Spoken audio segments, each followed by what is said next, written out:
안녕하십니까. 벽암록 제2칙 조주 지도문안 본칙 조주가 시중에서 말했다. 깨달음은 어렵지 않다. 오직 간택을 피할 뿐이다. 조금이라도 말이 붙으면 이것이 간택이고 명백이다. 노승은 명백 속에 있지 않다. 그런데 오히려 그대들은 지키고 아끼는가? 이때 어떤 승이 물었다. 이미 명백 속에 있지 않은데 무엇을 지키고 아낀다는 말입니까? 조주가 말했다. 나도 역시 모른다. 승이 말했다. 화상께서 모르신다면 무엇 때문에 명백 속에 있지 않다고 하십니까?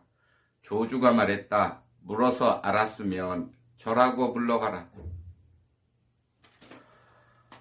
벽암록 2칙 무겁죠. 어렵죠. 옛 고인의 이 말씀을 들여다보면서 감히 제가 말을 떼기조차 무겁고 어렵게 다가옵니다. 글귀를 구절을 듣고 말을 뗀다는 것 자체가 부끄럽고 참 겁나는 일인데요. 한번 말씀을 계속해서 드려보겠습니다. 조주가 시중에서 말했다. 대중들한테 말을 했다. 깨달음은 어렵지 않다. 오직 간택을 피할 뿐이다. 분별심을 이제 피할 뿐이다 라는 말씀을 하시면서도 조금이라도 말이 붙어 있으면 이것이 간택이다. 생각이 완전하게 끊어지지 않은 틈이 벌어져 있으면 모든 것은 간택이다. 여기다 덧붙인 게 이제 명백이다까지 말씀을 하셨어요. 알았다, 공이다, 깨달았다, 아니면 마음자리가 이렇구나 하는 순간 틈이 벌어진 거거든요. 한 생각이 천지를 뒤집어 엎으니까요. 노승은 명백 속에 있지 않다. 그런데 오히려 그대들은 지키고 아끼는가. 근데 중생심은 집착하고 지키고 아끼려고 하죠. 붙들고 있으려고 하죠. 놓아줄 줄을 모르죠. 한 생각 자체를 붙들고 마음자리를 보고 있어요. 마음자리를 붙들고 있기 때문에 생각이 다시 끊어지면 마음자리가 사라져버리네요. 바쁘면서 마음자리를 지켰다가 세상 바쁨에 끌려가다 보면 마음자리를 잃어버리고 바쁨에 취해버리죠. 이때 어떤 승이 물었다. 이미 명백 속에 있지 않은데 무엇을 지키고 아낀다는 말입니까? 조주가 말했다. 나도 역시 모른다. 모른다고 말씀을 하셨어요. 승이 말했다. 화상께서 모르신다면 무엇 때문에 명백 속에 있지 않다고 하십니까? 조주가 말했다. 물어서 알았으면 저라고 돌아가라. 말에 끌려갔잖아요. 조주가 말을 던짐으로써 이분은 말 귀에 끌려갔어요. 알로 죽게 흙덩이를 던지니까 벌써 이 말에 끌려갔고 달을 가리키는 손가락으로 달을 지칭했는데 달은 안 보고 손가락을 봤죠. 조주 스님은 분명히 일러주셨어요. 모른다. 모름을 아니까 저라고 물러가라. 일러주셨는데 승이 말했다. 화상께서 모르신다면 무엇 때문에 명백 속에 있지 않다고 말씀하십니까? 너도 그걸 그 뜻이야. 네가 그걸 머릿속에 꽉 차서 도통 뭔 얘기를 하는지 당신이 주장하는 바가 무언지 모르겠습니다.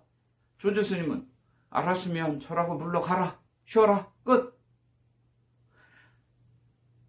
온전한 뜻을 던졌는데 이 스님께서는 못 알아들으신 거예요. 달을 봐라.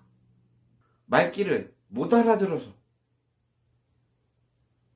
던진 말의 뜻을 찾아 헤매서 이렇게 가고 있는 거거든요. 생각의 틈을 벌려진 상태로 말귀를 쫓아가니까 틈이 안 보이죠. 내 틈도 안 보이고 상대편이 던진 억구의 틈도 안 보이고.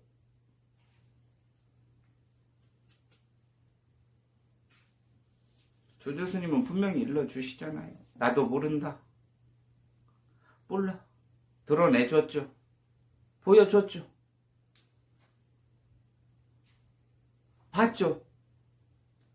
질문을 하신 스님이 봤죠. 무엇을 모른다 하십니까? 모른다고 하는 그게 뭡니까? 라고 또 묻고 있잖아요. 그러면 평생을 쫓아가도, 평생을 이걸 찾아 헤매도 안 드러납니다. 저분이 모른다고, 나도 몰라. 근데 그게 뭐지? 그 상태 그대로가 도기 때문에 그걸 뺀 나머지를 찾으면 어디 있나요? 그 자체지. 그래서 이게 어렵습니다. 말을 떼기도 어렵고 이걸 전달을 드리고 설명을 해드리기도 어렵고. 어떻게 이게 주고받는 물건이면 드리겠죠. 근데 계속 말씀을 드리는 건 그거 하나예요. 어렵다, 쉽다, 모르겠다. 모르는 걸 어떻게 하시고 쉬운 걸 어떻게 하시고 어렵고 모름을 분별하는 자리는 무엇이냐. 물음을 계속 알고 모름을 계속 반복하고 반복하는 게 그게 윤회죠. 생각의 굴레에서 못 벗어난 거죠. 잘하려고 노력하고 애쓰고 이런 것 자체가 내 만족을 위한 수행이 되면 안 되죠. 나는 마음자리에서 생각의 분별로서 애착을 끊어버려서 마음에서 일어나는 욕구를 마음대로 자유자재하게 쓰고 있는데 너희들은 아직도 애착하고 귀중하고 좋아하고 내가 해야 될 거에 매달려 있느냐. 그것도 내려놔라. 이렇게 말씀을 하시잖아요. 조주가 그렇게 말씀을 하시니까 제자분이 묻죠. 다 내려놓으셨다는데 그러면 무엇을 또 애착을 저희들한테 말씀을 하십니까? 무엇을 들고 계십니까? 아직 뭔가 끊어야 될 것이 있습니까? 승이 물으시니까 모른다고 말씀하시죠. 이제 아무것도 없다. 내가 애착을 가지고 애착에 끌려가지 않는다. 모른다고 말씀을 하시니까 또 묻잖아요. 그러니까 조조스님이 그냥 애착 끊고 그 자리를 봤으면 인사하고 가고 모르면 좀 더 노력을 해야 하지 않겠나. 그렇게 말씀을 하시는 거죠. 분별로서 자꾸 질문을 던지시면 논쟁이 끝이 없거든요.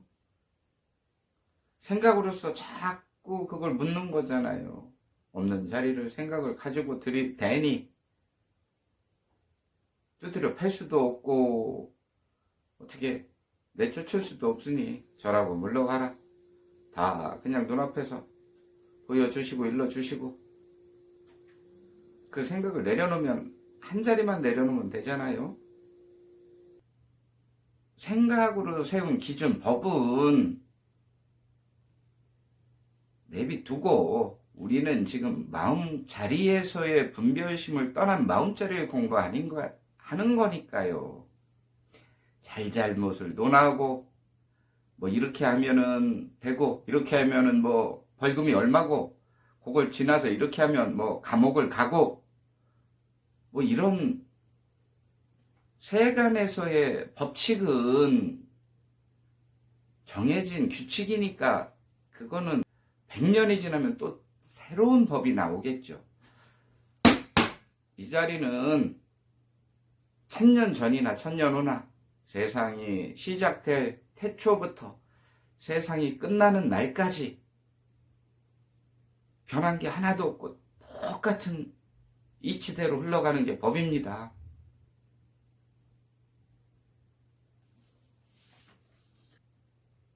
하나에 여럿이 있고 둘은 따로가 아니다. 지평선 해 뜨고 달 지며 난간 앞 산은 깊고 물은 차갑네.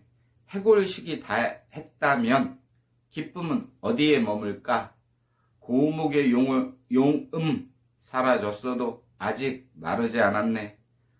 어렵고 어렵구나. 간택도 명백도 그대 스스로 보라. 이 자리는 이게 답을 다 가르쳐주고 있는 글귀거든요. 이 자리에서는 모든 천지사물이 분별과 한덩어리, 분별과 분별 않는 것이 한덩어리로 하나의 여럿이 있고 둘은 따로가 아니다. 분별은 분별대로 쓰고요. 그 자리는 그 자리대로 쓰고요. 그게 한덩어리로 움직이는 거죠. 평상심이 돕니다. 지평선 해 뜨고 달 지며 난간 앞 산은 깊고 물은 차갑네. 그대로잖아요. 해골식이 다 했다면 기쁨은 어디에 머물까? 해골식. 죽어서 내가 죽어가지고 이 몸을 벗어 던지면 기쁨에 머물 자리도 없고요. 슬픔이나 고통이나 이런 거에 연연하지 않죠. 왜 육신에 붙어 있을 때는 그게 있고 육신에 붙어 있지 않을 때는 그게 없을까요?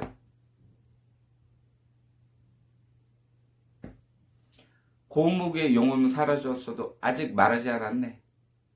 고목의 용음, 바람이 나뭇가지를 흔들 때 바람 소리도 나고 가지가 너울 춤을 추고 잎이 다 앙상하게 떨어졌어도 그 자리 자체는 어디 사라진 게 아닙니다. 생각이 일어나서 나뭇잎을 흔들 땐 흔들고 쉴 땐 쉬고 다시 살아날 땐 살아나고 어렵고 어렵구나. 간택도 명백도 그대 스스로 보라. 다 일러주네요. 고우고 정령하게 말씀을 하시는 거거든요. 스스로 보라. 남이 보는 게 아니죠. 내가 보죠. 그냥 보죠. 여러분 앞에 눈앞에 펼쳐져 있죠. 이거를 남이 봐주지 않죠. 스스로 보면 됩니다. 스스로 보고 듣고 알아차리고 있는 거죠. 오늘은 여기까지 하겠습니다. 감사합니다.